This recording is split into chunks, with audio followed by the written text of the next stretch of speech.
5 பொண்ணுன்னு சொன்னீங்களே, அதுல கண்ணாத்தா யாரு? அஞ்சக்குள்ள பெத்ததில மூத்தவளாம் கண்ணாத்தா. மூத்தவளாம் கண்ணாத்தா, ஐயா மூத்தவளாம் கண்ணாத்தா. அவ எப்பேற்பட்ட அழகி தெரியுமா? என்ன சிரிப்பழகி குஷ்பு மாதிரி இருப்பாளா? மாம்பழத்து சிவப்பழகி, மல்லிகைப்பூ சிரிப்பழகி, மல்லிகைப்பூ சிரிப்பழகி, மல்லிகைப்பூ சிரிப்பழகி. கருமேக கூந்தல் கண்டு அழகு மயில் ஆடும் அங்கே, அழகு மயில் ஆடும் அங்கே, அழகு மயில் ஆடும் அங்கே. கண்ணழகை காண்பதற்கு கண்கள் கோடி வேண்டும். ஐயா கண்கள் கோடி வேண்டும், ஆமா கண்கள் கோடி வேண்டும்.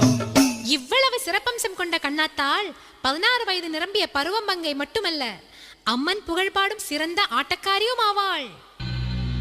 சொல்ல முடியும்